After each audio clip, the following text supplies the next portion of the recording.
Carlo points of view. Isang buntong hininga ang pinakawala ni Carlo at bumalik sa higaan. Iniunan ang dalawang braso at nakatitig sa kisame. Laman pa rin ng isipan ang anyo ni Ara, ang babaeng nakilala niya sa gitna ng laot. Maya-maya, dinampot niya ang intercom at kinausap ang kapitan at sinabing pauwi na sila. Ibinaba niya ang intercom at lumabas patungo sa dig. Sinalubong siya ng haplos ng malamig na hangin, sapat upang maalis ang init na nararamdaman. Mamaya ibaba niya pagdating sa Batangas Port si Ara.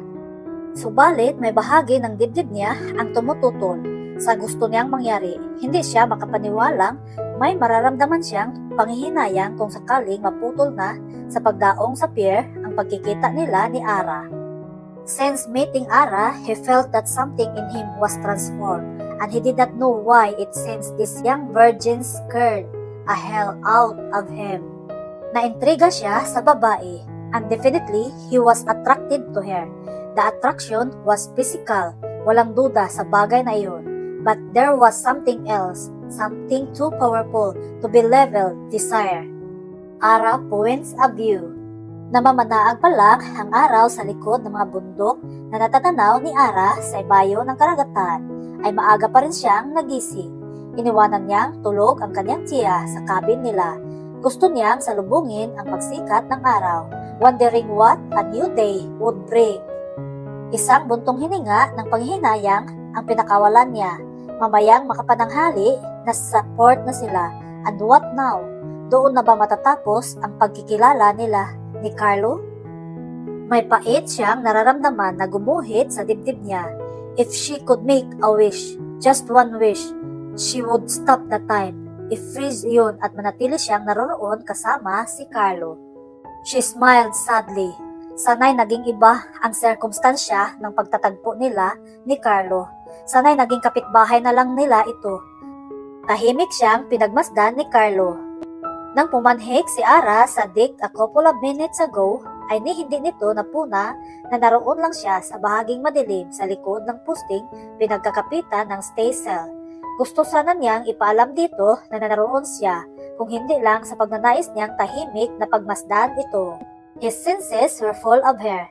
Nakikita niya ang banayad na haplos ng hangin sa buhok nito. At tila dinadala ng hangin patungo sa kanya ang samyo ni Ara.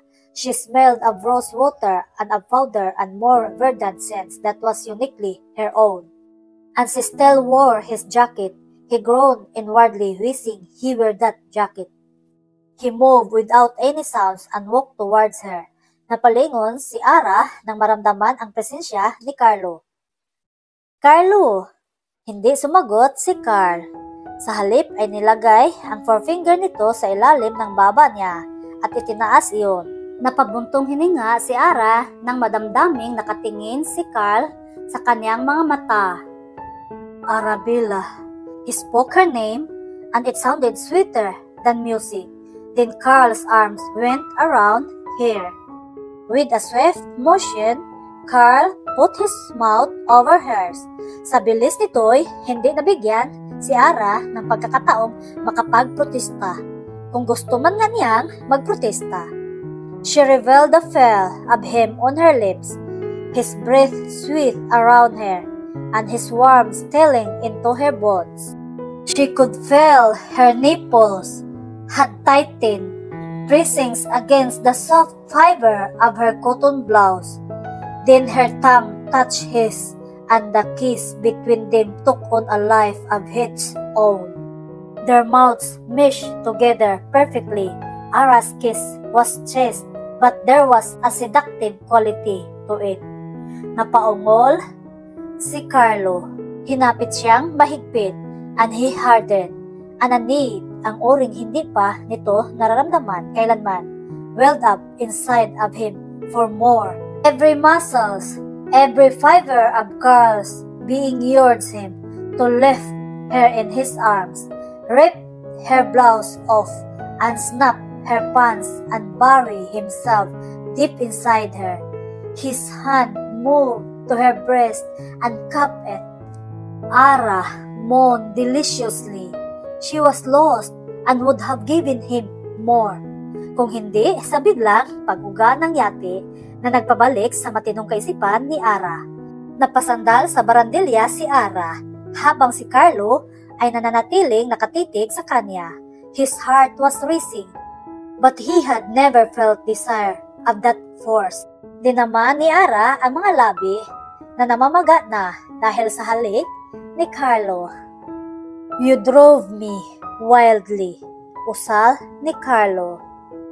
Why are you doing this, Carl? She was confused. You mean kissing? We've been doing it since you first came aboard, and every time we kissed, I lost control. Humakbang itong muli palapit kay Ara, hanggang sa gadangkal na lang ang pagitan nila. Can't you feel that there's something between us, Ara? Tumalikod bahagya si Ara. That something for me, Carl, is love.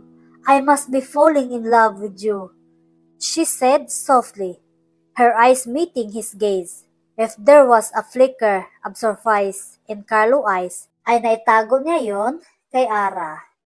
At hindi ko alam kung ano ang kahulugan ng something para sa iyo, Carl. It could be purely sex and nothing more. And a one-night stand is not my cup of tea. And I hope you understand, Carl. I could feel there's something between us, Ara. Too, I don't know what, but I do know that I must see you again or I will go mad. Nabuhayan ng pag-asa ang dalaga. Kung totoo sa loob ni Carlo ang sinasabi nito'y magkikita silang muli.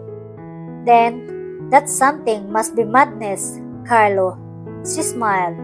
Gusto niyang ibalik sa biruan ang namagitan.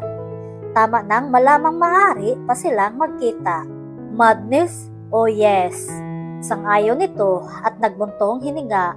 Tinanaw ang kapaligiran. Unti-unti nang sumisikat ang araw. Pagkatapos ay muling tinitigan si Ara. We are sailing back. I received a message last night.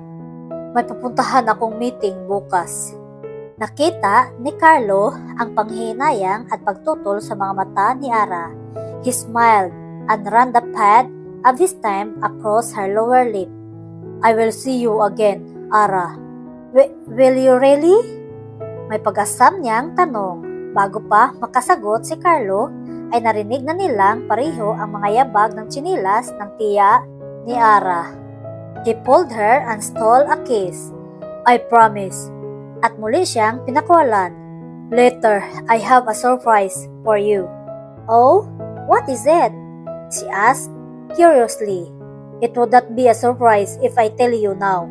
Huwag kang mainip bago ka bumabay ibibigay ko sa iyo. Arabella? Si Tia Auring. Bakit kay aga-agay kasama mo rito sa itaas ang lalaking yan? At yung jacket, bakit hindi mo pa isinauli? Hinubad ni Ara ang jacket. Isinauli ko na nga o. Kinuha ni Carl ang jacket kay Ara.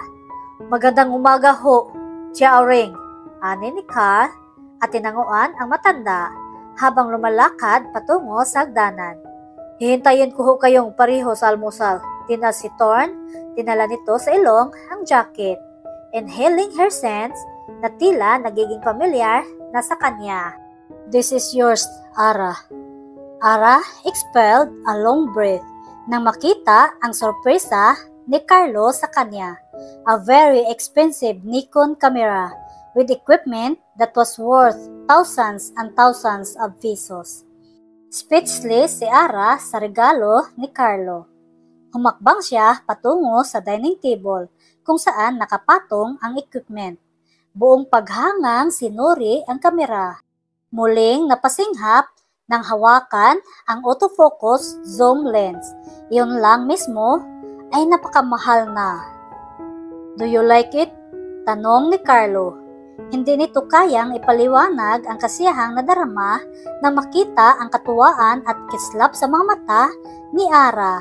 And the gift was not even a diamond ring or an expensive emerald pendant. Napatingala si Ara kay Carlo. Hindi pa rin makuhang magsalita. Muling ibinaba ang mga mata sa seat ng kamera.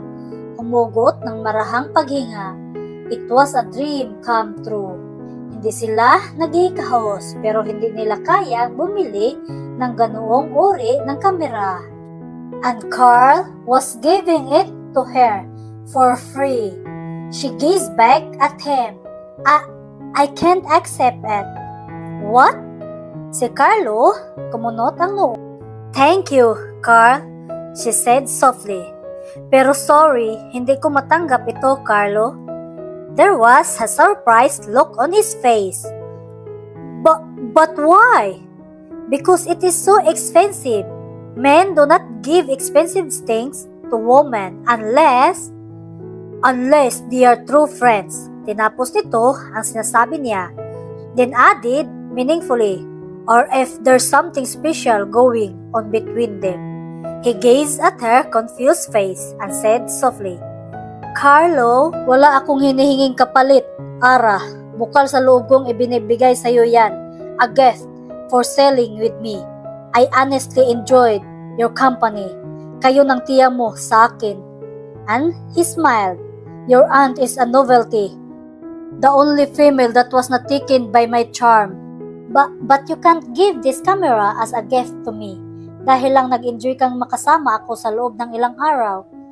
Ara cried passionately. You can't be that extravagant, Carlo. Hindi ka naman mayaman, she scolded. You are only an employee at hindi bero ang halaga ng kamera na ito. Siguro'y matagal mo ring pinag-ipunan, makabilin lang nito. At ibibigay mo lang sa akin. Umiiling siya na parang hindi makapaniwala.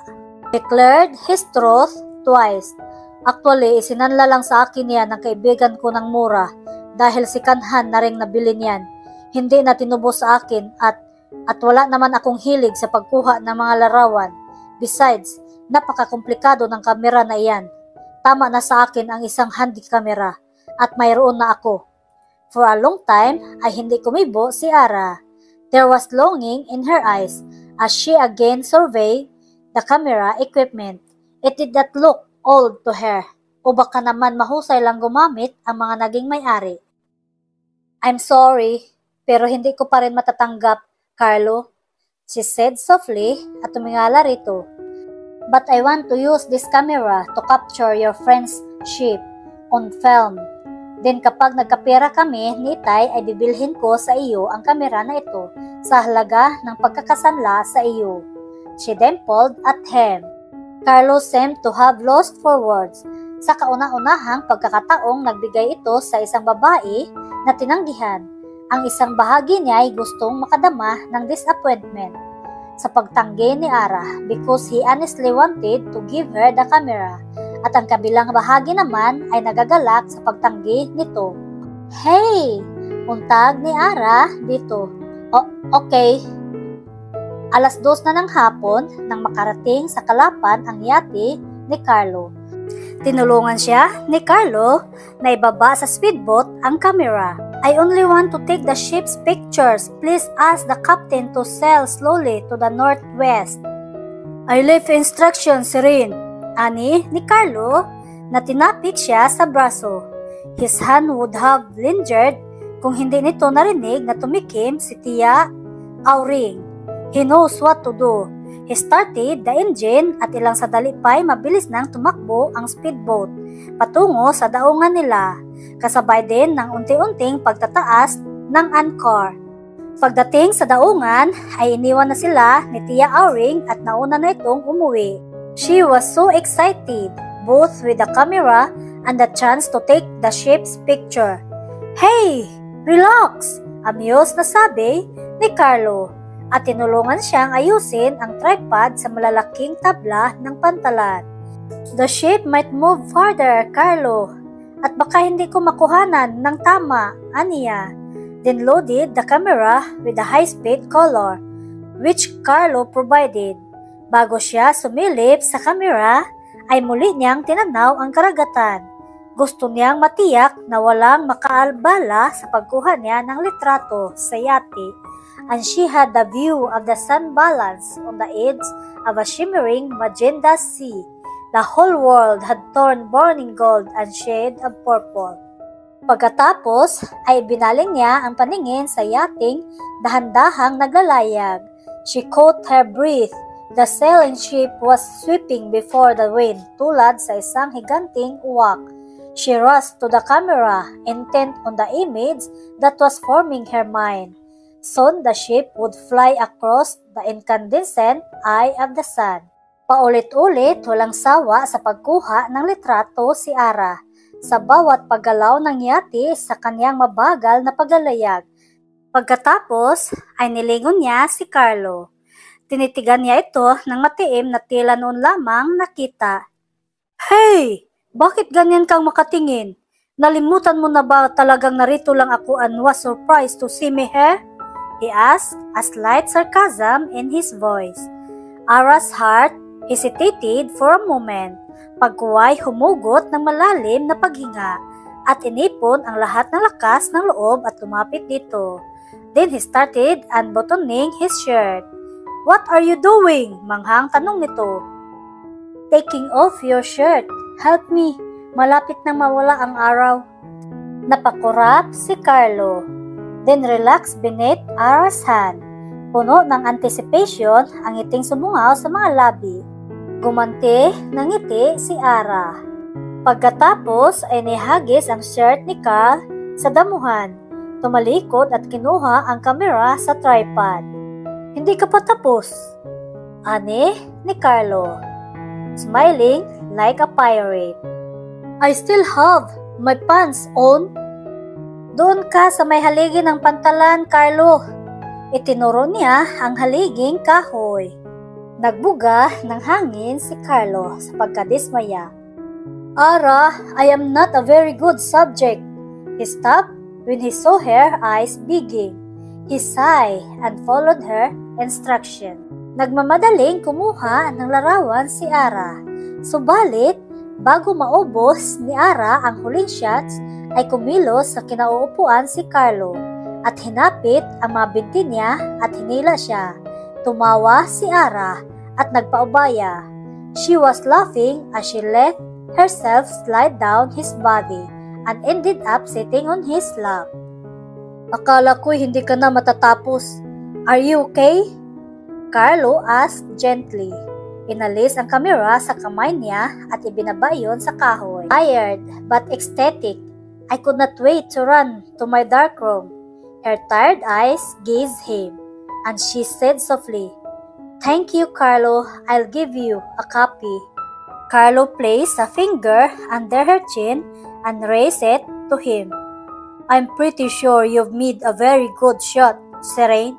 Then he planted her mouth the gentlest kiss he had ever given to a woman. Nang bumalik sa yate si Carlo ng hapong iyon matapos ang pagkuha niya ng mga larawan ay inasahan niyang naglayag na itong pabalik ng Maynila.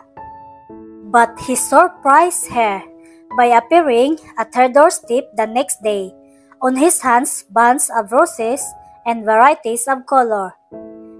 Carlo! Bulalas niya na kung hindi niya napigilan ang sarili, ay baka niyakap niya ito. Hi, Ara! He smiled at inabot sa kanya ang bungkos ng mga bulaklak. Seeing this woman again was more important than any company board meetings. What he saw in this young woman was natural beauty. Hindi lang basta magandang mukha at magandang katawan, although she had that and more. What caught his attention was the pure expression of joy on her face as she took pictures on his ship. Pure and natural joy. At sa tuwing nagkakasalubong ang mga tingin nila ay naroroon lagi ang ngiti sa mga labi ni Ara. A killer smile that was etched in his mind. Maybe he was becoming a little corny, but he could not remember the last time a woman had captivated him completely.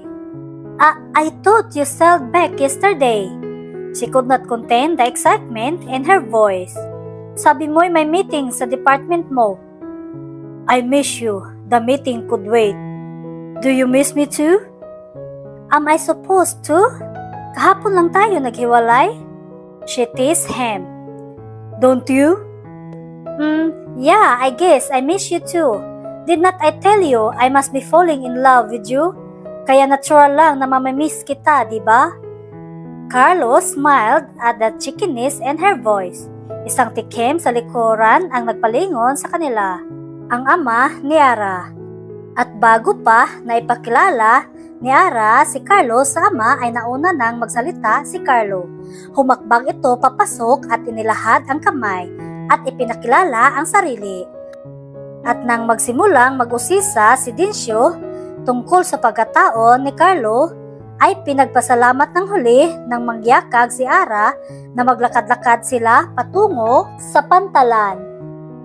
Pagkatapos ng meeting ay babalik ako dito, Ara. Ani ni Carl nang magpaalam na. Bakit?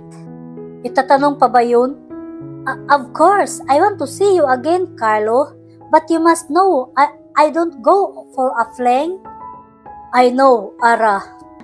Inakbayan ni Carlo si Ara. That's why I am coming back next week. And he bent his head to kiss her. Nang mula sa kung saan ay narinig nila ang tinig ni Tia Auring na tinatawag si Ara. Agad na naghiwalay ang dalawa at sabay na tumawa, magkahawak kamay na bumalik sa bahay. Nagpaalam si Carl sa dalawang matanda.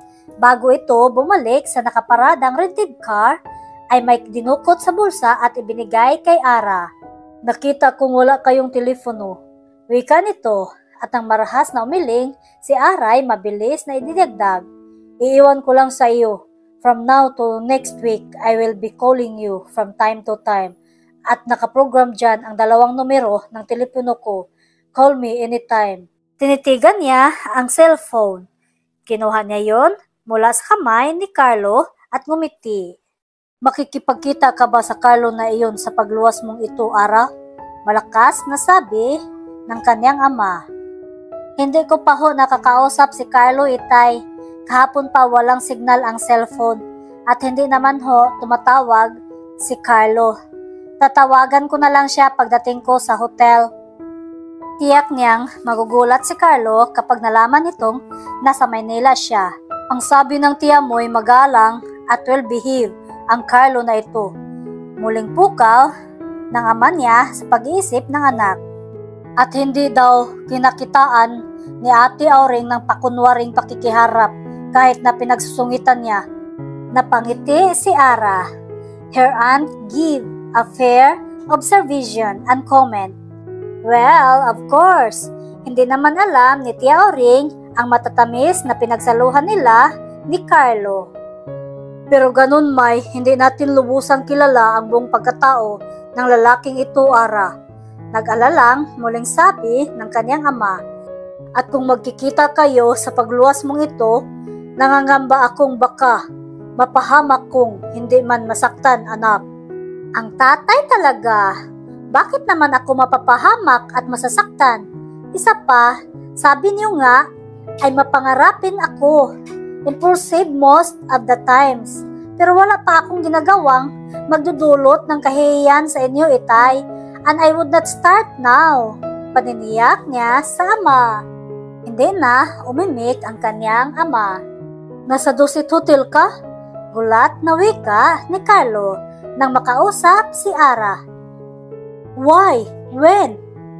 Tumawa si Ara. Hindi ko nasabi sa iyong luluwas akong talaga ngayon. Sa nakalipas na mga araw ay okupado mong lahat ang buong pag-iisip ko.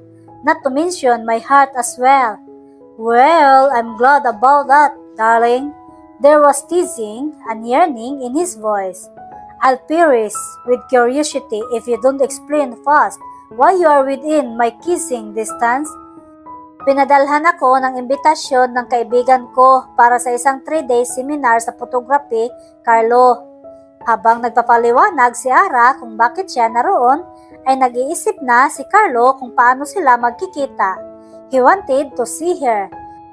At kung narito lang sa malapit si Ara, ay hindi mahirap gawin yun. In fact, kung makakaalis ito ng opisina ay pupuntahan nito si Ara sa hotel sa oras ding yun. Wait, let me have a rain check on my schedule. Subalit, bago nito mabuklat ang appointment, ay suminyas si Eileen. Tinakpan ni Carlo ang mouthpiece ng telepono. Pabulong nitong sinabi, "Alas 3 ang meeting mo sa mga officers ng union sa Laguna at oras na para aalis ka papunta doon." "What about tomorrow morning?" Umaasa pa ring tanong ni Carlo.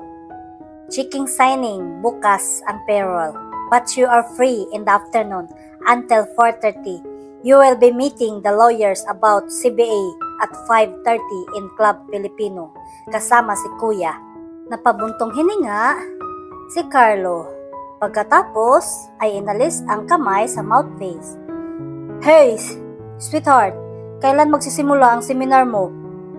"Tomorrow night, Carlo. There would be an induction party. Let's have coffee tomorrow then. Susunduin kita dyan sa hotel mo. Be at the lobby around 2 o'clock. "Okay." Ini-off na ni Ara ang cellphone. "I have never seen your eyes curious. They maybe shine like a morning star." "Carlo," tukso ni Eileen, "I'm glad you found another She is not just another woman, Eileen," he corrected. Ngumiti lang si Eileen. "Well, I could not wait to meet this special woman, Carlo." Bumalik ang ngiti sa mga labi ni Carlo. "Oh, I forgot to tell you that she had a killer smile and was honest enough to tell she loved me." "And what about you, Carlo? Do you love her?" Eileen asked with interest. "The word love warned me, Eileen. I've used that so many times in my life without really meaning it." Bahagyang nagdikit ang mga kilay ni Eileen. "Ano kung ganun ang nararamdaman mo para sa kanya, Carlo?" Matagal bago sumakot si Carlo. Nang magsalitay naroon ang katsiyakan. "She is someone special, Eileen, and I'm gonna marry her. My family would love her, and we will be good together. I'll propose to her tomorrow. Buy her engagement ring." Eileen was misty-eyed. She was too happy to speak. She was certain Carlo was in love with the young woman. He just did not realize it yet. Kinabukasan ay maagang nagising si Ara. Tinapunan niya ng tingin si Lynette na nagmulat na ng mga mata, subalit hindi pa gustong bumangon. She was her best friend at dating classmate noong high school. Lynette was a couple of years older. Nang magtapos ito ng high school sa patubig ay lumipat ang pamilya nito sa Marinduque dahil permanenteng naasahin doon ang ama nito. "Hey, get up!" ani ni Ara sa kaibigang nanatiling nakadapa pa rin sa kama. "Gabi pang simula ng get together. Let's go out and kill time. Go window shopping." Gustuhin ko mang sumama sa iyo, Ara, na mag-window shopping pero hindi pwede. Maya-maya darating dito si Glenn, ang boyfriend ko. Bumuntong hininga na lang si Ara. Binuksan ang closet at kinuha ang knapsack. Mag-aayos na lang muna siya ng kanyang mga gamit sa closet. Sabi ni Glenn ay bumaba daw ako sa lobby ng 8:30. "Sumama ka nang bumaba para sabay-sabay na tayong mag-breakfast, Ara. I'm sure Glenn would love to see you." "Okay, pero pagkatapos ng breakfast, kanya-kanya na tayo ng lakad ha, Lynette?" Hindi na pala ako sasama sa inyo mag-breakfast, Len. Pakiano na lang, regards na lang ako kay Glenn at sabihin mong pakasalan ka na at 1 taon mahigit na rin ang relasyon nyo." Saan ang punta mo?" "May gusto lang akong bilhin, Lynn." Dinampot niya ang bag at lumakad na palabas ng silid. "See you later, Lynn." Nang makita ni Ara ang Salazar Building, ay natiyak niyang hindi pony ang calling card na hawak niya at lumalim pang higit ang kuryosidad. Mula sa kinatatayuan niya ay unti-unting tumaas ang mga mata niya sa building. "Wow!" bulalas niya. Lampas na 8 palapag ang nabilang niya and there were still floors up at nananakit na ang leeg niya sa kakatingala. Ipinasya niyang pumasok na lang sa lobby. Nakihalo siya sa mga taong naroon. There were 4 elevators on each side. Hindi niya alam kung saang floor naroroon ang opisina ng may-ari ng calling card na napulot niya sa laot na nakasilid sa isang buti. Nilapitan niya ang isang security guard. "Excuse me, saang floor ang opisina ni Mr. Salazar?" "Sino sa dalawang Salazar, ma'am? Ang ama o ang anak?" Bahagyang kumunot ang noo ng guard at mula sa calling card ay umangat ang mga mata nito kay Ara. "Sa anak ang calling card na ito, ma'am." Itunuro nito ang elevator. "Nasa 11th floor ang opisina ng Vice Presidente. Magtanong na lang kayo pagdating sa itaas." "Thank you." Nakisabay na siya sa pagpasok sa elevator. Sumabay sa dalawang babaeng lumabas pagdating sa 11th floor. Matapos ipakita sa mga ito ang calling card, ay tinuro ng mga ito sa kanya ang opisina ng Vice Presidente. Walang alinlangang lumakad si Ara patungo roon. A few glances from the main employee darted her way. Nilapitan niya ang babaeng nasa harap ng computer. "Hi, good morning." Nilingon siya ng sekretarya. "May I help you?" she asked in a trained professional voice. Her eyes tactfully surveyed her appearance. Tumikim sandali si Ara bago nagsalita. "I'd like to see Mr. Alcantara. Do you have any appointment?" She smiled and shook her head. "I'm afraid none, but I have his calling card here along with a note that I could see him anytime." Aniya, editing the message in the bottle. Kung hihingin ng sekretarya, ang note ay natitiyak niyang hindi niya mailalabas yon. Nasa loob pa rin yon ng botilya at iniwan niya sa damuhan sa may pantalan. Habang ipinapakita niya ang calling card sa sekretarya ay nagsimula na siyang mag-isip kung ano ang idadahilan niya kung sakaling hingin nito ang sinasabi niyang no. Subalit, nang matitigan ng sekretarya ang calling card ay may pakiramdam siyang hindi na niya kailangang mag-imbento ng iba pang sasabihin. Dinampot nito ang interphone and punched 3 numbers. "Ma'am Eileen," wika nito na marahil ay hindi inasahang naroon si Eileen. Bagaman may mga connecting doors ang opisina ng kumpanya, President, Vice President at ng PA. "May bisita ho rito sa labas. Gusto niya makipagkita kay Sir." She waited for a moment pagkatapos ay tumingala kay Ara. "May I know your name, miss?" "Ara, Arabella Francisco." "A certain Miss Francisco, Ma'am Eileen, and she doesn't have an appointment." Pero hawak niya ang blue calling card ni Sir. Muling tumingala ang sekretarya sa kanya. "Who referred you, miss?" A common acquaintance. I'm sorry pero hindi niya pinapasabi ang pangalan niya." Muli, inulit ng sekretarya ang sinagot ni Ara.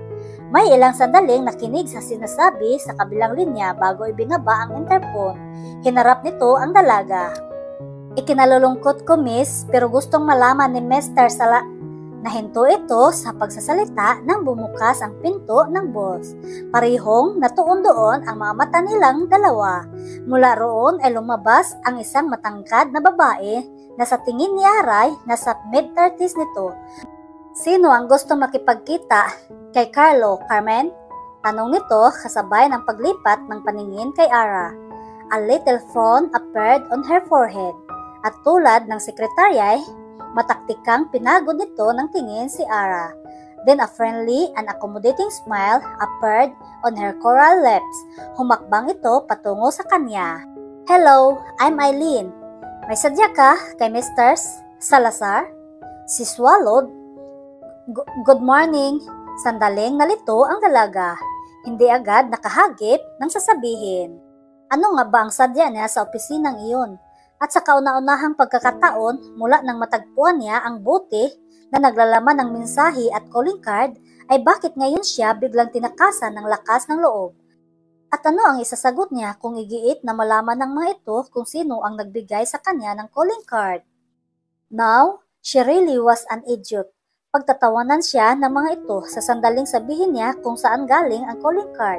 At tama si Len. Dapat ay tinapon na niya sa trash bin kanina ang calling card. Well, banayad na pukaw ni Eileen sa pagdili-dili niya. Maybe it was a mistake that I came. She cleared her throat. I'm sorry. Muling nagdikit ang mga kilay ni Eileen sa kalituhang nasa mukha niya. Kinakitaan ng simpatya ang mukha nito para sa kanya. Hinawakan siya sa braso at inakay patungo sa pintong pinanggalingan na tila batang naliligaw. Ano ang sadya mo kay Mr. Alcantara? Have you met him in person? Umiling siya. No, ma'am. It was foolish of me to come straight here.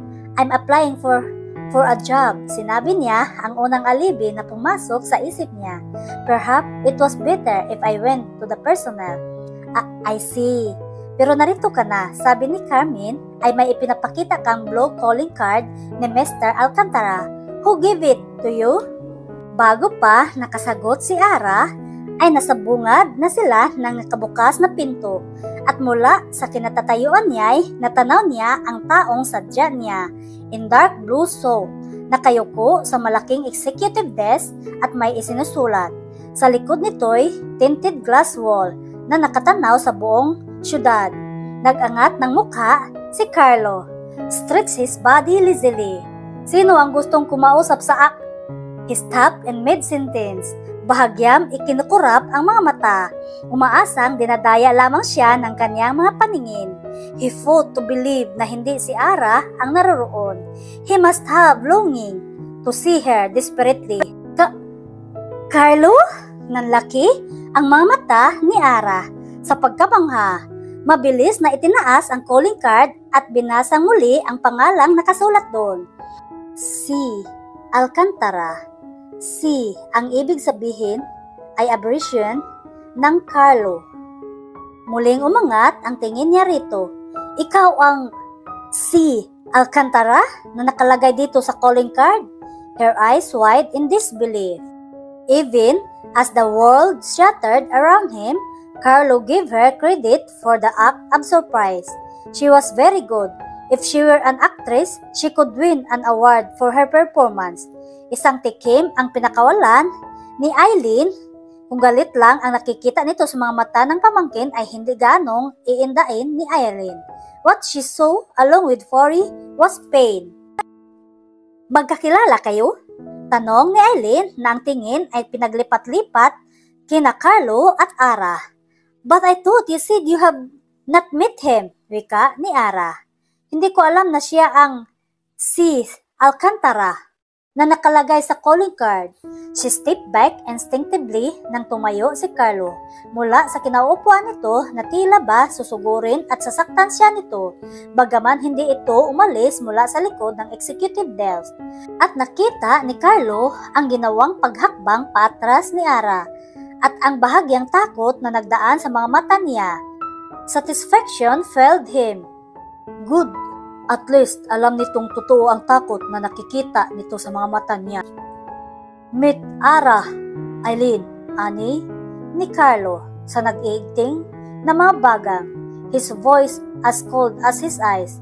Of course, she knew me. Know my name all along. At nakuha niya marahil ang calling card ko sa cabin. She was with me in my ship for 6 days. Was not she? He did it again. Made another mistake of trusting a woman, and he was trapped again by a cold-blooded schemer. Bagaman totoong namangha si Ara, sa natuklasan hindi niya maintindihan kung bakit gano'n na lamang ang galit sa mga mata ni Carlo. Hindi ba siya ang may karapatang magalit dahil itinago ni Carlo ang totoong pagkatao? At totoong namangha siyang malaman ang tunay nitong pagkatao. But she could not accuse him of that. Pinagsang-ayunan nilang parihong walang nagtatanong tungkol sa isa't isa, an air of mystery. Maraming tanong ang nag-uunahan sa isip niya, tulad ng kung sino ang nagpaanod ng butelya at maglagay ng mensahe sa loob niyon. But it would be childishly to do so. Na kaya siya nagtungo sa opisinang iyon ay dahil lang sa mensaheng nakita niya sa butelya. Had fate played a trick on her? Pero ano ang dahilan ni Carlo para masuklam sa pagkakita sa kanya? All games must end in one way or another. In fact, mas marami nang alam si Carlo tungkol sa kanya. I'm sorry, mahinahon niyang sabi. Itinaas niya ng bahagya ang muka. She was so sorry that she angered him at gusto niyang malaman kung bakit. Sorry? Carlo closed his eyes for a moment. He did not trust himself to look at her. It pained him as much as it angered him so. Sorry that you made me look like a fool? Carlo, hindi ko maintindihan kung bakit ka nagagalit. Patuloy ni Ara sa kalmante paring tinig. Hindi ko alam na ikaw ang nagmamayari ng calling card na ito. His eyes open. Nanunukat ang tinging nakatuon kay Ara. Sa yate pa lang ay alam mo na kung sino ako, di ba? Ara shook her head wearily. No! Don't deny it! Putol nito sa akmang pagtanggi niya. His voice was soft, cold, vibrant, with rage. Nakuha mo ang calling card ko sa cabin. Nalaman mong ako ang nagmamayari ng yate. Did not you say you like rich men? Yes, but... At napaniwala mo akong hindi mo gustong tanggapin ang kamera? Why? You are a very good actress, but then you were acting all the time. Were not you? Hindi makuhang sumagot ni Ara. Hindi malaman kung ano ang sasabihin. Let's end this game right this moment, Ara. Ani ni Carlo. His chest pumping, his muscles tense. Magkano ang kailangan mo sa akin? Tell me. Marahas nitong binuksan ang drawer at naglabas ng chiki. Kaya hindi mo tinanggap ang kamera na ibinibigay ko sa iyo dahil maliit lang halagang yun, diba? So how much? Nalilitong umiling si Ara. Ang tanong nito ay nakadagdag lang lalo sa kalituhan niya sa nagpupuyos nitong galit at sa mga sinasabi nito. Hindi kita maiintindihan, Carlo. Her voice was small, shaken. Nag-iinit ang sulok ng mga mata niya. But she would not let the tears fall. Hindi ito ang Carlo na nakilala niya. Hindi ito ang Carlo na naghahayag na nananabik na makita siya. Hindi ito ang Carlo na iniibig niya. Ano ba ang pinagsasabi mo? Good, very good, ani ni Carlo sa malamig na tono. Alin? The voice, your face, mapapalambot mo ang buhay na bato sa paligid ng pantalan mo. Pero hindi ako. Hindi ako bato, Ara. I'm a fool. Taken by a pretty and innocent face. Kinuha nito ang sign pen sa pen holder at sumulat ng halaga sa chiki at pinirmahan ito. Pagkatapos ay humakbang palapit kay Ara. When he reached for her shoulder bag gradually, tila gustong matanggal ng balikat ni Ara, ni hindi niya makuhang gumalaw. 10 kamera ang katumbas ng halagang yan. My God, napaniwala mo akong hindi ka nakikipag-sex bago ang kasal. Napaniwala mo akong isa kang matinong babae. Napaniwala mo akong umiibig ka sa akin. And to top it all, I would have... He stopped before he made a total idiot of himself and groaned furiously because he would have proposed to her today. It is true that I love you, she said softly. The tears were threatening to fall. Sa kabila ng galit ni Carlo ay naroon ang kapaitan sa tinig nito at yun ang tila humihiwa sa dibdib niya. Umigting ang mga bagang ni Carlo. You expect me to believe you now? Why? You are not but a gold-digging female. Nasyak si Ara sa sinabi nito. Umatras siya ng isang hakbang at she wondered if she had just fallen off the edge of the world. Alam niyang nasa harapan niya si Carlo, subalit nahihilam na sa luha ang mga mata niya. At bago pa bumagsak ang mga iyon ay tumalikod siya, binuksan ang pinto at patakbong lumabas. Carlo! I'm a fool, Eileen, he said bitterly. A complete fool. You were harsh with her. Hindi kaya nagkakamali ka lang? Nakita ko ang pagkamangha sa mukha niya nang makita ka niya. She could not have faked that. She's a good actress. Ibinagsak niya sa misa ang kuyom na mapalad. Don't let yourself be fooled. Nadaya niya ako. But you could not fake pain, Carlo. I saw it in her eyes. Bakit hindi mo siya binigyan ng pagkakataong makapagpaliwanag?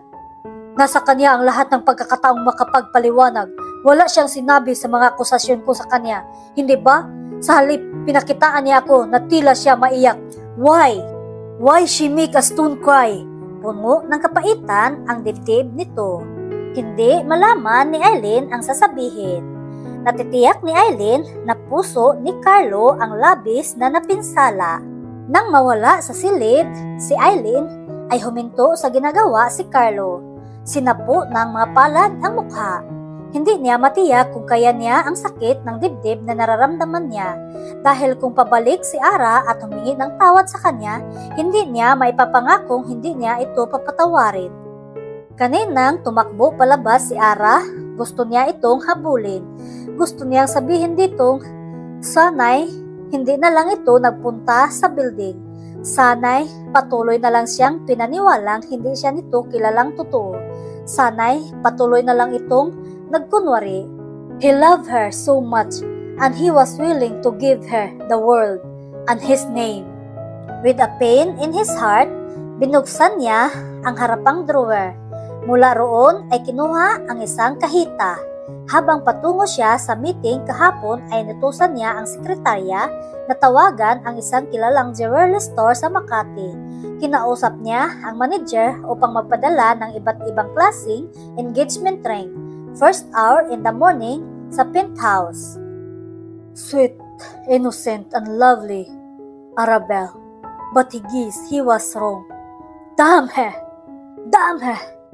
Kinuyumos ng kamay niya ang jewelry box at ubos lakas niyang inihagis sa isang bahagi ng dingding. Sa dilim ng silid ay bumangon si Len at lumipat sa kabilang single bed. Naupo sa gilid niyon at banayad na hinawakan sa balikat si Ara na nakadapa sa unan niya.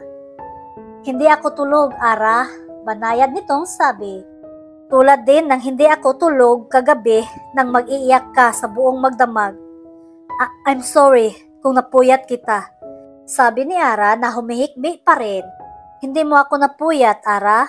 Kagabi ko pa gustong magtanong kung bakit biglang-bigla nagkaganyan ka. You were so excited about this seminar. You were so happy when you left the hotel yesterday morning. At hindi ko sana gustong magtanong, pero magkakasakit ka sa ginagawa mong yan. Halos hindi ka kumakain kagabi sa induction party. Hindi ka nag-almusal kanina at pinaglaruan mo lang ang tanghalian at hapunan natin. Ara's hands clutched the soft pillow and cried even more. Nakanda akong makinig, friend. It could take off the burden a little. Pagtatawanan mo ako. Try me. Naalala mo yung sinabi ko sa yung botilya na may lamang mensahe at calling card? Tumango si Len. Inabot ni Ara ang night lamp. At sa pagitan ng marahang pagikbi, sinabi kay Lynette ang buong pangyayari. He owned a ship at nasa laot, ani ni Lynn. Hindi coincidence ang nangyari, Ara. Nagkataong ikaw ang nakakita sa botilya. Sa palagay mo ba'y ang Carlo na ito rin ang gumawa ng mensaheng iyon sa bote na inihagis sa dagat? I will never know that. Humihikbi pa rin sagot niya. At hindi ko siya naiintindihan, Len. Wala akong naiintindihan sa mga sinasabi niya maliban sa pakiramdam ko'y gusto niya akong saktan sa matinding galit niya. Siguro'y nabigla siya at hindi niya gusto ang pangyayaring nagpunta ka sa opisina niya. Kahit na nga ba hindi mo alam na ang Carlo na nakasama mo sa laot at ang Carlo na nakalagay sa calling card ay isa. But why? Bakit basta na lang siya nagalit? In fact, it was not anger. It was hatred I saw in his eyes. Umiling si Lynette. Hindi ko kayang sagutin yan, Ara. Lahat ay magiging supposition lamang. Maring hindi niya gustong matuklasan mo ang totoo niyang pagkatao. Maybe he was not that serious about the relationship. Did he tell you he loved you?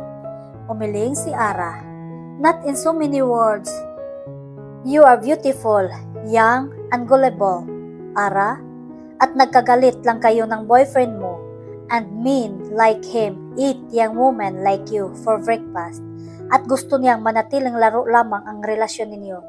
Then leave you with a broken heart in the end. Magpasalamat ka na lang at hindi pa ganon kalalim ang damdamin mo sa kanya. It was my fault, Len. Wika niya sa makalipas ang ilang sandali. Dapat ay noon ko pa itinapon ang card na iyon. Dapat ay sinunod ko ang sinabi mong ihagis yon sa trash bin. Sana'y hindi nangyari ito. Sana'y masaya kami nagkita kahapon. At mananatiling nadadaya. At napaiyak ulit siya. Keep it up, friend. Another love will come along.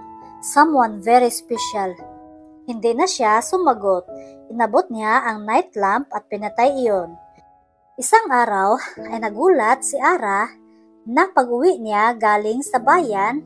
Nang hapong iyon ay nadatnang nasa sala si Lynette at kausap ang kanyang tiya Auring. "Len!"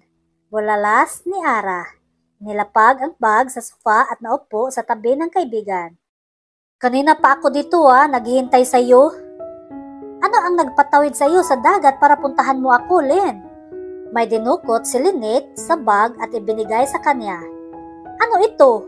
Binasa niya ang brochure na inilagay ni Lynette sa kamay niya. "Photo exhibit yan, Ara, sa Mega Mall. At sasali tayo. We will rent a booth." Napatingin si Ara sa kaibigan. "Len, alam mo ba kung magkano ang isang booth?" "Mahal, alam ko.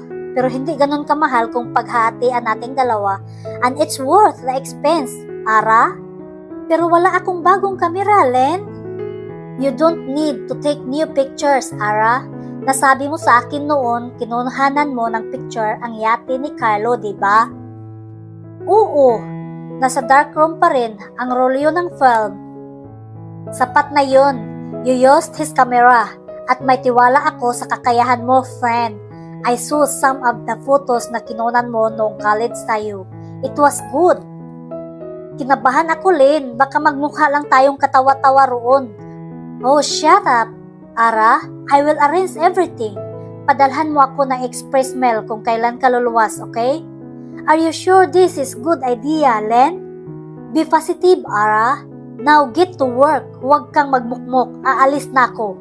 Nang sabihin ni Ara sa itay niya ang tungkol sa exhibit, ay agad ang pagsang-ayon ng kanyang ama. At kahit hindi niya sinabi, nagpauna na ang ama na bibigyan siya ng sapat na halaga para sa lahat ng gastusin. Gustong maiyak ni Ara sa kabaitan ng kanyang ama. "Huwag mong hayaang may pumatak na luha, Arabella. Natitiyak kong nitong mga huling araw ay marami ka ng luhang sinayang. Tama, si Lynette. Magsimula ka ng magtrabaho para sa exhibit na iyon." She smiled at her father through misty eyes. "Salamat, Tay." "Wow!" Bulalas ni Lynette nang makita ang mga kuhang larawan ni Ara kay Carlo. "Fantastic! And look at this, honey!" ani ni Glenn at inilapag sa misa ang kuha ni Ara sa yate. "It looked like a great black bird flying across the dying sun." Ara was breathless. Hindi makapaniwala sa papuring tinanggap mula sa dalawang kaibigan. "And so, this is Carlo. Why he look like a pirate?" Lynette picked up another photo. "And look at his eyes, so dark against the light." "I would like to buy one of these photos, Ara." Nagsimulang isa-isahin ni Glenn ang mga larawan upang mamili. He was having a hard time choosing what he really wanted when Ara's soft, determined voice echoed around. "Those photos are not for sale, Glenn." "What?" Magkasabay pang wika ni Lynette at Glenn. She refused to meet their eyes for a while. Pagkuway, isang buntong hininga ang pinakawalan niya. "Those photos are my personal collection. I'll put them up sa exhibit pero hindi ko ipagbibili." "Ara?" "Yes, Lynette. And don't worry about my share of expenses. Nagbigay ng pera si Itay. Ang future job ko ang ipagbibili ko, hindi ang mga iyan." Nagkibit balikat lang sina Lynette at Glenn. All right. Tara na sa mall." Yakag ni Lynette. Kinabukasan, maraming tao sa photo exhibit na iyon sa 5th floor ng Mega Mall. Higat sa lahat sa booth ni Ara at Lynette. Hindi magkamayaw ang dalawa sa pag-entertain sa mga taong nagnais bumili. Hindi rin malaman ni Ara kung paano tatanggihan ang nagpupumilit na bilhin ang mga larawan ni Carlo at ng yate. Ang iba'y nag-aalok pa ng malaking halaga. Hindi ilang tao ang pinangakuan niyang gagawa ng trabaho. May humihingi ng address at telepono niya na agad ay nagpresenta si Lynette na ibigay ang contact number nito dahil wala siyang maibibigay. Ang mga kasamahan ni Lynette sa trabaho ay kinunan ng larawan ang buong booth at ang mga trabaho ni Ara. With her permission, ay ilalagay sa magazine. And of course, may bayad. Wow! First day pa lang sa exhibit pero ang dami ng job offers sa'yo. Sabi ni Lynette. Thank you so much, Len. Nonsense. Pinagsabihan siya ni Lynette. Nagtawanan ang dalawang dalaga. Then Ara turned to stare at Carlos Putos. Agad ang pagkalat ng lungkot sa dibdib niya. She missed him so much. Lumilipas ang mga araw at totoong nakakangiti na siya, but she felt so empty. Nasa exhibit si Eileen at nasa booth ng isang kaibigang bakla. How many have you sold? Tanong niya sa kaibigan. Ay nako, 3 pa lang. At lahat ng bumili ay mga kaibigan natin, yung mga pinadalhan ko ng imbitasyon. Umiikot ang mga matang sabi nito. Oh, isang picture sa isang araw? Ani ni Eileen na bahagyang nagkibit ng mga balikat. Not bad at all. Mag-iikot ako sa ibang mga boats, okay? Okay. Nagsimula nang mag-ikot si Eileen. From one boat to another. She would have turned to the left. Nang mapunang sa dulo ng nilalakaran niya'y maraming tao ang nagkakaipon-ipon sa huling boat. She got curious at lumakad patungo roon. I'm sorry sir, pero hindi po ipinagbibili ang larawang napili ninyo. Para sa display lang po yan. But if you want your photos to be taken, I'm sure. Yun ang naririnig na paliwanag ni Eileen na sinasabi ng babaeng nag-entertain sa mga tao. She sounded like a broken record sa paulit-ulit na pagtatanong ng mga customers. Umangat ang mga mata niya sa mga larawan ni Carlo na nasa dingding. If she did not know better, hindi niya makikilalang si Carlo ang modelo. Then her eyes moved to the ship's photos. She was impressed. Then something caught her eyes. Nasa isang sulok ng booth, nakapatong sa isang maliit na misang bilog. Tinitigan niya iyon ng matagal bago lumabas ng booth. Kinuha ni Eileen ang cellphone sa bag at dumayal. Carlo, gusto kong magpunta ka rito sa mall as fast as you can. Please, this is very important. No, hindi ko masabi sa telepono. From here, you can go straight to the meeting, okay? Mega Mall, 5th floor. I'll meet you at the escalator. Walang restaurant dito, Nelson. Pagalit na sabi ni Ara nang ibaba sila ng taxi sa Manila Yacht Club at lumakad na sila sa Breakwater. Si Nelson ay ex-boyfriend ni Ara. Pumunta ito sa Mega Mall kung saan ang booth nila ni Ara at inimbitahan siyang mag-lunch. Keep on walking, Ara. Makakarating din tayo roon. Utos ni Nelson at mahigpit siyang hinawakan sa braso, urging her to walk faster. Pagalit na humarap si Ara. No!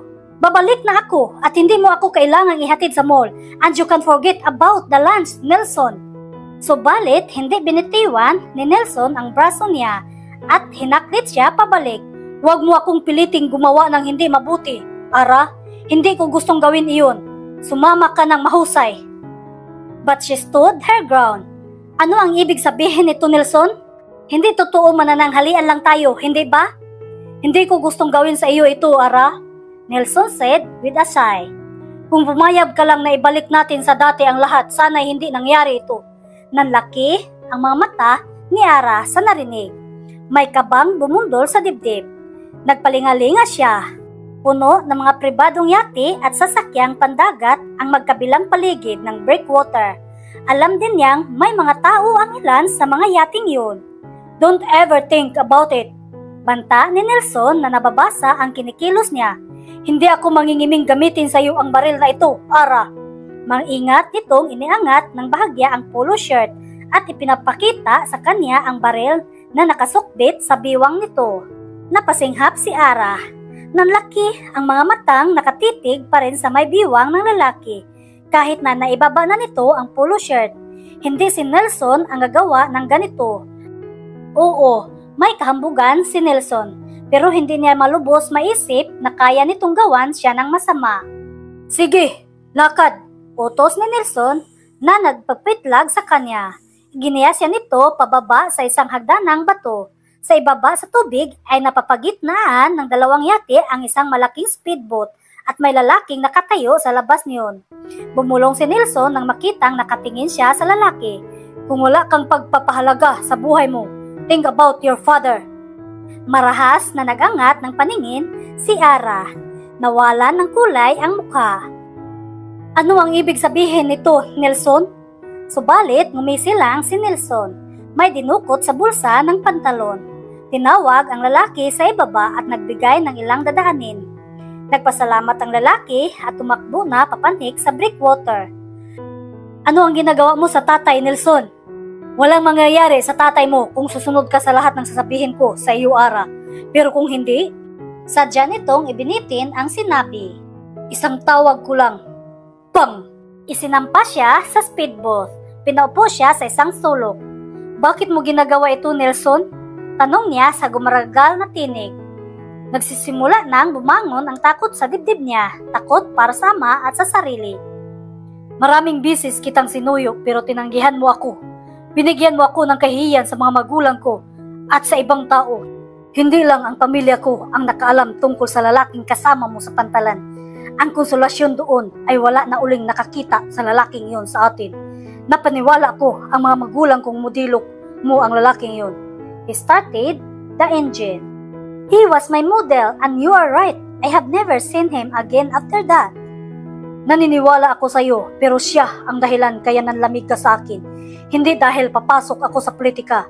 Paismid itong ngumiti at hinagot siya ng tingin. I love you, Ara. Yan ang totoo at pagkatapos nito, matutuloy ang kasal natin at magiging asawa ka ng isang politiko. Hindi mangyayari ang gusto mo dahil kahit na ano pa ang gagawin mo, hindi ako pakakasal sa iyo. Your father may have another opinion on the matter. Kapag nalaman niyang itinanan kita, he paused for a while. Then he added, katunayan, alam ng tatay mo ang balak ko dahil, pero tiniyak ko sa kanyang handa naman akong pakasalan kita. Nanlulumong na patingin sa karagatan si Ara. Mabilis na silang nakalayo mula sa breakwater. Sinisikap niyang ikalmanti ang sarili at itinuon ang isip sa kung paano niya mapapahinhod si Nelson na pakawalan siya. Nelson, please, ibalik mo na ako. Bakit hindi mo tanggaping hindi tayo para sa isa't isa? Nilakasan niya ang tinig upang mangibabaw yon sa tunog ng motor. At sino ang para sa iyo? Singhal ni Nelson sabay lingon sa kanya. Ang lalaking modelo mo? Mismid ito. Naibigay mo na ba ang sarili mo sa kanya, ha, Ara? Biglang tumalim ang mamata ni Nelson. Pagkumay tumawa at tumiling. No, hindi ka ganun, Ara. Kilala kita. Ang ipinagtataka ko lang ay kung saan mo nakilala ang lalaking iyon. Nelson had explained it all accurately, maliban sa bahaging naakit siya kay Carlo dahil nagkagalit sila ni Nelson. Natitiyak niyang iibigin niya si Carlo anuman ang sirkumstansya. Ang ipinagpasalamat lang niya ay ang pagkatuklas sa rason ng mag-ama nang ipresyo siyang madaliin ang kasal.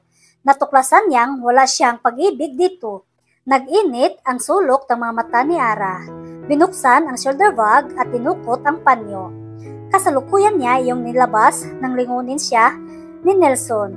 He snorted at ibinalik ang atensyon sa manibela. Ipinapahid ni Ara sa mga mata ang panyo nang biglang maisip ang nahagip ng kamay niya sa bag, ang cellphone ni Carlo. Napatingala siya kay Nelson na nakatalikod sa kanya. Muli niyang ipinasok sa bag ang kamay at kinapa ang cellphone. Hindi siya magtataka kung sasabog ang dibdib niya sa matinding kaba. Maingit niyang kinapa ng thumb finger ang ilang numero. Please, Carlo, please help me. Sa isip-isip niya. Sa kabilang bahagi naman, see for yourself, ani ni Eileen kay Carlo. At itinuro ang mga larawang kuha ni Ara. Dito at sa yate nito, humugot ng malalim na paghinga si Carlo nang mapagmasdan ang mga larawan. Magkahalong pananabik at galit ang nagunahan sa dibdib niya. The photos reminded him of the way Ara made him look like a fool. Subalit sa kabila ng lahat ng damdamin ay sumisingit ang paghanga sa mga gawa ng dalaga. She was very good. If only I could capture her on film, she would be my masterpiece. Masterpiece? Yes, The ship was also his masterpiece. His pride and joy. Wala pa iyong isang taon mula nang matapos. He helped build the ship, designing her, and he had not even thought of the name he would give her. Sa isip-isip niya. Subalit, mula nang matuklasan niyang walang ipinagkaiba si Ara sa ibang mga babaeng nakilala nito'y, hindi na siya muling tumuntong pa sa yate. Hindi niya kayang sumakay na muli at maglayag. Kung hindi mo sinabi ang tungkol sa pagkuha niya ng litrato sa yate, ay hindi ko makilalang ikaw ang mga iyan, Carlo. Sabi ni Eileen. She was fantastic, Carlo. And look at your ship. Traditionally, a ship is referred to as she, pero tingnan mo kung paano niya kinunan ng larawan. There was a masculine potency in the picture, at hindi lang niya basta kinuhanan ng larawan ng yate, Carlo. Ara, photograph your very soul. Naniningkit ang mga matay, nilingan niya si Eileen. Damn it, Eileen, ito lang ba ang dahilan kung bakit kailangang sumuong ako sa traffic at mahuli sa meeting? He asked angrily. Binati sila ni Lynette. Sandaling kumunot ang noo at pinaglipat-lipat ang tingin sa mga puto at kay Carlo. Nginitian ni Eileen si Lynette at humakbang papasok sa sulok ng both habang hawak sa braso si Carlo. Look at that, Carlo. Itinuro nito ang isang kwadradong salamin at sa loob niyon ay isang botilya. Inside was its label and Carlo's calling card. Nanigas si Carlo. Iyan ang precisely, sagot ni Eileen. Nilingon si Lynette. Nasaan si Ara? Sa kanya ang mga photographs na ito, hindi ba? Yes, ma'am. Umalis ho, sandali. She went out for lunch. Ngayon natiyak ni Lynette na si Carlo ang modelo ng mga larawan. Tiningala nito ang binata. You must be Carlo. Lakas loob nitong sabi. Carlo turned her. Surprised by the animosity in her voice. At bago pa siya makasagot, ay dinugtungan ni Lynette ang sinabi. Hindi ko alam kung ano ang ginagawa mo rito. Unti-unti nang nakaka-recover si Ara sa ginawa mo sa kanya. I hope you will leave. Bago pa magbalik at makagawa ka ng panibagong damage sa damdamin ng kaibigan ko. Tumikim si Eileen at nginitian si Lynette. I understand your concern, miss. Pero gusto kong itanong kung kanino ang alaman ng glass na ito, this wine bottle and its contents. Carlo waited impatiently for Lynette's answer. His heart hammered on his chest violently. Nagkamali ba siya ng pag-aakusa rito? Tumingala si Lynette kay Carlo at tumitig dito ng diretso. My friend found that stupid bottle while fishing, kept it, and had met you at the same time, never knowing that the man who owned the calling card was the same wrong man she fell in love with. She had 6 hours to kill before meeting you. Ang kuryosidad niya sa calling card at sa mensahe ang nagtulak sa kanyang palipasin ang 6 na oras at magtungo sa opisina mo. Nanlulumong na paatras sa dingding si Carlo. Closed his eyes so tightly, raised his head and groaned. Namangha si Lynette sa nakikitang anyo ni Carlo. Had there been a misunderstanding? Si Eileen ay gustong mabiyak ng dibdib, both for Carlo and Ara. She took a handkerchief from her purse, kasabay ng pagring ng cellphone na nakasabit sa slacks ni Carlo. Nang hindi ito kumikilos para sagutin ang sipi, ay si Eileen na mismo ang kumuha niyon mula sa pagkakasabit sa pantalon ng binata. Hello? Ani ni Eileen. Bukas ang linya, subalit walang sumasagot. Hello? Idinikit niya ng husto sa tinga ang telepono. Malayong tinig ang naririnig nito sa kabilang linya. Ang tinig ay nalulunod sa tunog ng motor. Nilingon ni Eileen si Carlo. Carlo, sa kabilang dulo again. Saan ba talaga tayo pupunta, Nelson? Si Ara, nagsisikap na huwag maputol ang pag-uusap nila. Higit na nilakasan ng tinig. Ano ang gagawin mo sa akin? Please, ibalik mo na ako sa amin.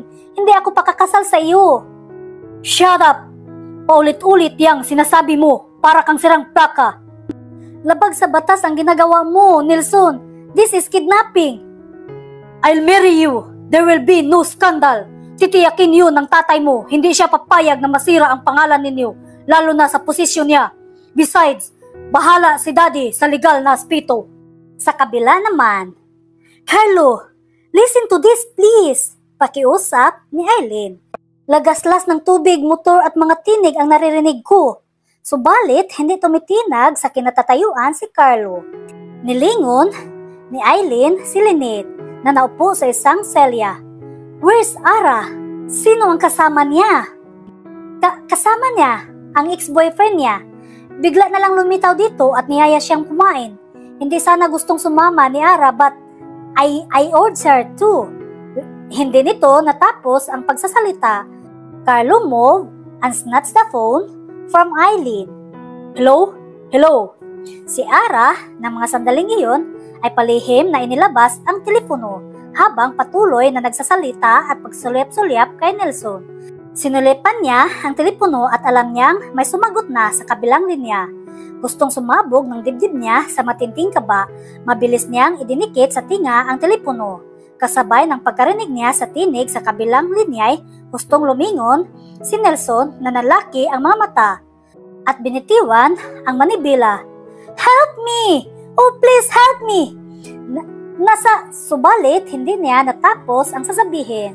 Nasa harapan na niya si Nelson at hinablot sa kanya ang cellphone at inihagis yon sa dagat. At bago pa man malaman ni Ara ang susunod na mangyayari, ay malakas na sampal ang dumapo sa kanyang pisngi. Hello? Ara? Is it you? Hello? Hello? A whiz? A buwen? Or a water? And then, nothing. Carlos stared at the pool with wide eyes. Hindi ko maintindihan ang sinasabi. Magulo ang paligid. I could not be sure if it was Ara. Napatayo sa kinaupuan si Lynette. Call her, Carlo. She has your phone. Hindi niya inihiwalay yun sa kanya, hoping day after day that you would call. Lynette said the last sentence softly, accusingly. Pain, such as he never felt before, sliced through him that he felt like weeping. He was a bastard. Tinawagan niya ulit ang cellphone ni Ara, pero hindi na makontak. Nanlalaki ang mga mata niya na pinaglipat-lipat niya ang tingin sa dalawang babae na nakatitig din sa kanya. Do you think she is in trouble? Nababahalang tanong ni Lynette. Hindi malaman kung kanino itutuon ang tingin. Maraming kainan dito sa baba at kahit pa sa Sangrila sila kumain, dapat ay narito na sila kanina pa. Hindi ako iiwan ni Ara nang nag-iisa rito dahil alam niyang hindi pa rin ako kumakain. I heard the sounds of an engine motor, Carlo, sabi ni Eileen. Yun din ang narinig ko, sabi ni Carl. At isang malabo, subalit sumisigaw na tinig. Tiningnan niya si Eileen. Call the office and get the chopper here sa rooftop ng mall. Tutuloy ako sa office ni Mr. C and ask permission to land. Tinakbo ni Carlo pababa ang escalator. Sumunod na rin si Eileen na hindi malaman ang gagawin. Bago dumating sa exit ng exhibition floor, he again turned to Eileen to give more instructions. Alert the Palawan and Batangas Coast Guard. Call Uncle Bernard. Kaba at takot ang nararamdaman niya. Hindi ko mapapatawad ang sarili kapag may nangyari kay Ara. Hindi kumikilo si Ara sa pagkakahiga sa sahig ng speedboat. Umiikot ang paningin niya sa sampal ni Nelson. Dinaman niya ang nananakit na pisngi. Si Nelson ay binalikan ang manibela na nawalan ng kontrol at pinatay ang makina ng speedboat. Sino ang tinawagan mo? Sino? Galit nitong tanong. Nang manatiling hindi sumasagot si Ara, ay hinugot ni Nelson ang barel sa biwang at itinutok sa kanya. Hindi ko alam. Hindi ko alam kung sino ang nasa linya. I never had a chance to know. Hinawakan siya sa mukha ni Nelson. Kung inaakala mong may tutulong sa iyo'y nagkakamali ka, Ara. Malayo na tayo para mahabol nila. Bukas ka na nila matatagpuan at magdamag na kitang naangkin at wala kang mapagpilian kundi pakasal sa akin. Napaiyak si Ara. Tinig ni Carlo ang nasa kabilang linya. Natitiyak niya iyon, pero paano kung hindi naintindihan ni Carlo ang sinasabi niya? Napahagulhol siya sa kaisipang iyon. Napakadali para sa kanya ang tumalon sa tubig. Magagawa niya iyon sa sandaling may matanaw siyang isla. Kaya niyang sumisid pailalim bago pa siya mabaril ni Nelson. She could take her chance underwater. She is a good swimmer. Pero paano naman ang tatay niya? Mula sa ingay ng engine motor ng speedboat at lagaslas ng tubig ay naririnig ni Ara ang ingay ng palapit na helicopter. Mula sa pagkakayop-yop sa gilid ng speedboat ay nag-angat siya ng paningin. Yes, it was a chopper. She gave a hopeless sigh. Magliparan man ang mga eroplanong pandigma sa ibabaw ng dagat ay hindi sila papansinin ng mga iyon. Muli siyang yumupyop sa gilid ng yati. 3:00 pasado na at kanina pa sila nakabilad sa araw. And that made her feel weak. Nanunuyo ang lalamunan niya. Uhaw na uhaw siya. Si Nelson ay napatingala nang makitang mahina lang ang lipad ng helicopter. May ilang sandali itong paikot-ikot sa paligid. Biglang bumundol ang kaba sa dibdib nito. Itinodo ang bilis ng speedboat. Napaangat mula sa pagkakayop-yop sa braso si Ara. Humawak ng mahigpit sa gilid ng speedboat. Luminga siya sa paligid at sa itaas. Sa helicopter na hindi lumalayo. Nasa ibabaw yon ng isang bangkang di-motor na kanina'y nakita niya sa malayo. Pagkuway tumaas uli ang helicopter at umikot. Nang matanaw niyang patungo naman sa kanila ang chopper, ay umahon ang matinding kaba sa pag-asa sa dibdib ni Ara. Halos tumatalon na sa tubig ang speedboat sa bilis nila. Subalit, ang chopper ay higit na mabilis at hindi na nalalayo sa mababang lipad nito. Binalansin niya ang sarili at tumayo. Itinaas ang mga kamay at sumigaw. Help! Tulungan ninyo ako! Oro! Papat ko ang tatay mo!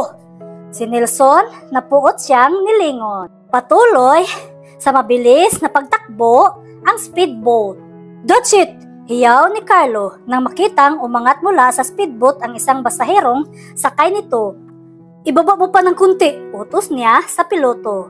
Inalis niya ang headphone at sumungaw. Yun si Ara yun! Sa pag-ikot ng chopper ay natanaw ni Ara si Carlo na nakasungaw sa gilid ng chopper. Happiness flooded through her. Narinig siya ni Carlo. Hindi siya pinabayaan ito. She was weeping as she waved to him. Carlo! Mula sa microphone ay umalingaw-ngaw ang tinig ng isang lalaking katabi ng piloto. Pinahinto nito ang speedboat. Nag-aapoy ang mga matang nilingon ni Nelson si Ara. Napatuloy sa pagkaway at pagsigaw. Sa halip na takot na masusukol siya'y higit ang pagdaloy ng panibugo sa damdamin nito sa nakitang kasiyahan sa mukha ni Ara.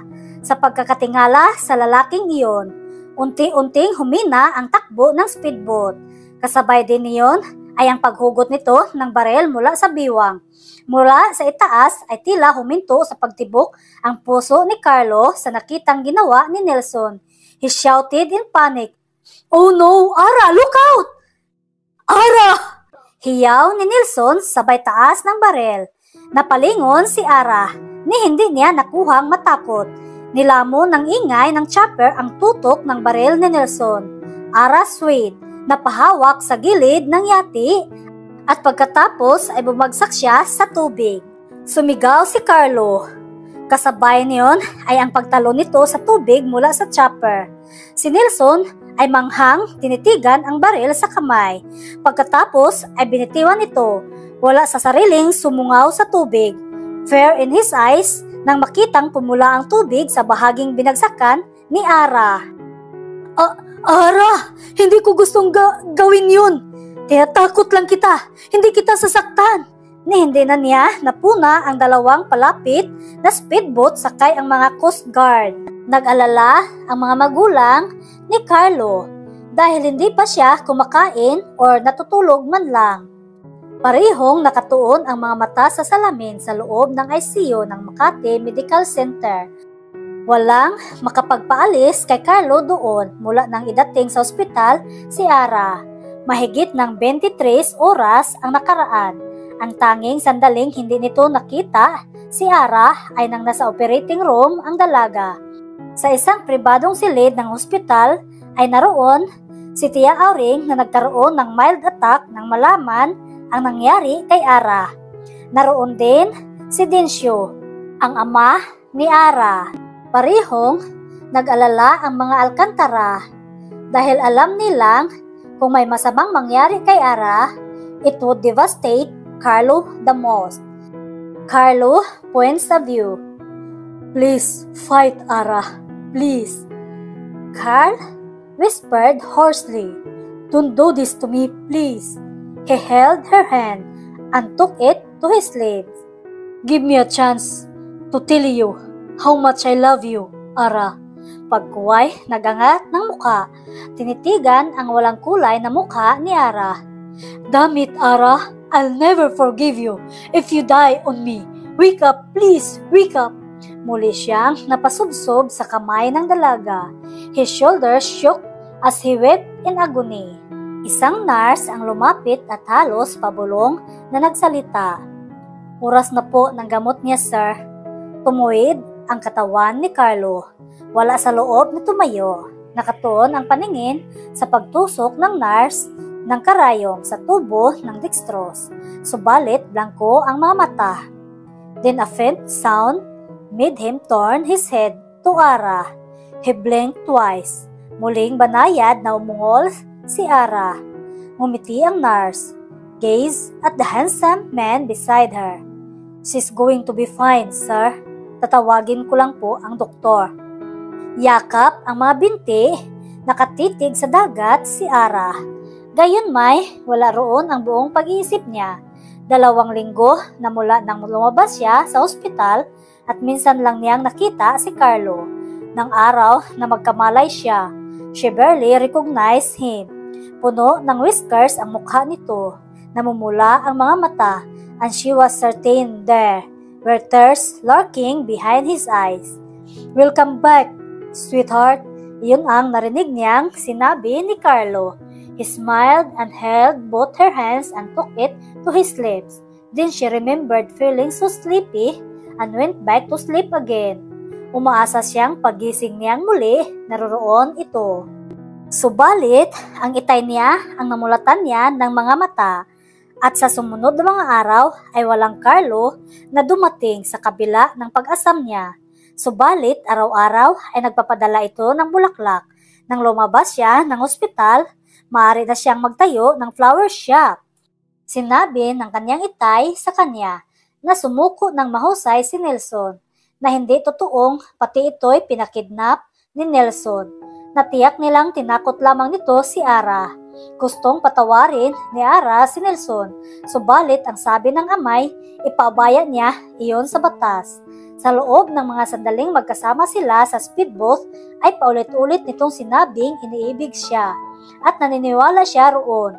Maliban sa pagiging spoiled dahil anak ng may sinasabing tao ay wala siyang alam na record ni Nelson sa patubig o inabuso kayang tao. Marahil kung humupa na ang galit ni Densyo, mapapahinuhod niyang patawarin ng ama si Nelson. Naputol ang pagmuni-muni niya nang marinig na umungot si Rufus, ang kanyang mahal na aso. Hey, Rufus, ano ang gusto mo? Wika niya sa kanyang aso. Muling umungot si Rufus at tumanaw sa tubig. Pagkuway umikot ito pabalik sa pampang at tumalon sa dagat. Nagtatakang sinundan ng tanaw ni Ara ang paglangoy ng aso sa may gitna ng tubig. Bahagya lang niyang dinaanan ng tingin ang nakahintong speedboat sa di kalayuan. Nang tingnan niya si Rufus ay tinulak ng nguso nito ang isang botilya patungo sa may paanan ng pantalan. Not again, Rufus! A sad smile came out of her lips. Hindi niya gustong pansinin ang aso. Umahon ka na rito, Rufus! Subalit, hindi umaalis sa tubig ang aso at nananatiling nasa bibig nito ang dulo ng botilya. Okay, okay. Dumapa siya upang abutin ang botelya. Si Rufus ay muling lumangoy pabalik sa pampang at pabalik sa kanya. Ipinagpag ng aso ang basang katawan at tumalsik sa kanya ang tubig. Tiningnan niya ang botelya. The bottle was a little smaller at bahagyang maluwag ang bibig niyon kaysa sa unang natagpuan niya at may laman din, isang kulay rosas na papel. Oh no! This is not what you thought, Rufus. Basurang papel lang yan. Ipinagulong niya ang botelya sa kahoy. Pagkuhay nilingon at muling kinuha bago pa ito mahulog sa tubig. O baka naman kasamahan ito ng unang boting nakuha natin. Hindi lang siguro isa ang itinapon sa dagat ng kung sino man mula sa yate ni Carlo. Maaring si George o ang kapitan o di kaya'y ang mga crew. Kausap niya kay Rufus. Common sense dictated that she ignored the bottle, but curiosity won again. She uncorked the bottle. Ano na naman kaya ang mensaheng nakalagay dito? Itinuwad ang botelya at hinugot ang papel na nakapaloob roon. The paper was twisted in both ends, parang sa kindi. Rufus, may laman! Aniya, maingat na inikit ang bawat dulo pabukas. Then sucked her breath nang makita ang binabalot ng rosas na papel. It's a ring, Rufus!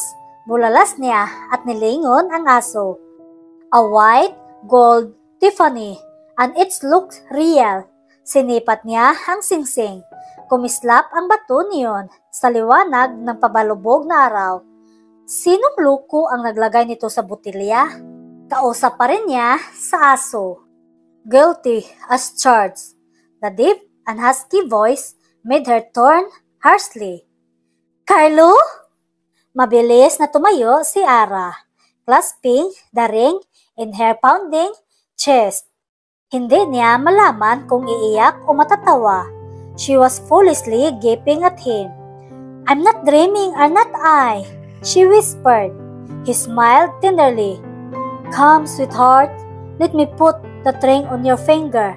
Inilahad nito ang dalawang kamay. Ara walked slowly as if in a dream, right into his arms. Sinisikap ni Carlo na huwag higpitan ang yakap sa kanya. Natatakot itong baka sariwa pa ang sugat ni Ara sa dibdib. Her rain kisses on her hair, on her temple, on the bridge of her nose. What took you so long? She asked softly. I got so busy painting my ship. Sagot ni Carlo. Itinaas ang baba niya. Painting your ship? Look, itinuro ni Carlo ang laot. Sumunod ang tingin doon ni Ara. And there, beyond the other boats, riding alone at anchor, was the great black bird. At tulad ng sabi ni Glenn, she was flying across the face of the dying sun. Arabella! Ara almost forget to breathe when she saw her name on the ship's upper body. Carlo! Hindi siya makapaniwala. Napaiyak siya sa saya. And I've been busy too for the wedding preparations. She raised her eyes to him and expelled her breath softly, unable to utter a word. Nananakit ang dibdib niya sa malakas na tibok ng puso niya. Kinuha ni Carlo sa kamay niya ang singsing at isinuot sa ring finger niya sa kaliwa. Pagkuway hinagkan iyon. I love you so much, sweetheart. So very, very much. Subalit, bago pa makasagot si Ara, naramdaman na niya ang pagkagat ni Rufus sa laylayan ng pedal pusher niya. Rufus, ano ba? Tumakbo sa dulo ng pantalan si Rufus. Sinundan ng tingin ni Ara ang hinahayo nito. She gasped ungracefully nang makita kung ano ang gustong ipakita ni Rufus sa kanya. Daan-daang botelya ang nasa tubig. Natanaw pa niya ang papalayong speedboat at kumaway sa kanila. Tinakbo ni Ara ang dulo ng pantalan at niyuko ang dandang botelyang nilalaro ng alon. Ang iba'y humahampas sa haligi ng pantalan at ang bawat buti May lamang puting papel. Dumapa siyang muli at inabot ang isang botilya. Binuksan yon at kinuha ang lamang papel. Binasa ang nakasulat doon. I love you, sweetheart. Napapaluha siya. She picked up another bottle from the water. Binuksan niya ulit iyon. It said the same thing. Muling dumapa at kumuha ulit ng isa pa. Isa ang mensaheng nababasa niya. She picked up another bottle, read the message again and again, hanggang sa mapagod siya. She was sitting Indian style at nilingon si Carlo. Lahat ba ng mga botilyang ito'y iisa ang laman? You bet, sagot ni Carlo. Gaze at her with so much love in his eyes. She wrinkled her nose at nilingang muli ang dagat at ang mga botilyang naroon. You are a rich man, pirate, she said, looking back at him.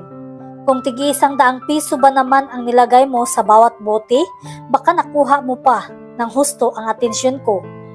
Carlos barked of laughter, echoed around. It was twilight. Halos babahagyang mapulang sinag na lang ng lumulubog na araw ang natatanaw ni Ara sa kanluran. Mula sa upper deck ng Arabella ay payapang pinagmasdan ni Ara ang baybayin ng isla. Ikinasal sila ni Carlo sa isla sa tabing dagat kaninang hapon. Reception was held at the ship. Walang ibang bisita maliban sa malalapit na kamag-anak at matalik na kaibigan ng mga Alcantara. Sa bahagi niya ang tiya-auring niya at ang kanyang itay lang, at ang magkasintahang Glenn at Lynette, who was her bridesmaid. Her grandfather promised her that he would one day take her to this exotic island. Carlo fulfilled her grandfather's promise. In her heart, how Ara wished her grandfather was alive. Tulad din ng pag-asam niyang sanay naroon din ang kanyang inay. Nagbuntong hininga siya. Hindi niya gustong bigyan ng puwang ang lungkot sa mga sandaling iyon. It was the happiest day of her life. Before the wedding, Carlo showed her the island at tama ang lolo niya sa pagsasabing isa iyong paraiso. And they would live there, sila ni Carlo. They could raise their children in the island. Children? She shivered with anticipation. They would sail today to the ends of the earth for their honeymoon. She gazed at the starry heavens, at mula sa kalangitan ay may liwanag siyang nakitang gumuhit pababa hanggang sa mawala iyon sa kalawakan. I'm surprised you did not make a wish, sweetheart, Carlos said softly behind her back. Then his arms went around her and planted a soft kiss on her neck. I am so happy. I could not think of anything to wish, Carlo. Niyakap niya ang mga braso nitong nasa katawan niya. That night, when we first met, wika ni Carlo. His lips moved to her shoulders. Nang nasa basnig tayo sa gitna ng laot. What did you wish, sweetheart? Humarap si Ara at tumingala sa asawa. She smiled. Her hands went up to curl on his neck. Tumingkayat siya. She raised her mouth slowly to kiss him. My darling, she said as her lips touched his. It just came through. At sa gabing iyon, ay ibinigay niya ang kanyang sarili sa kanyang asawa sa gitna ng laot. At pagkatapos ng mahigit 1 buwan na honeymoon sa laot, ay nagbalik sila sa isla na nagdadalang tao na si Ara. Masaya sila at ang kanilang pamilya sa pagdating ng kanilang first baby. Hanggang dito na lang ang kwentong ito. Hanggang sa muli, maraming salamat po sa pakikinig.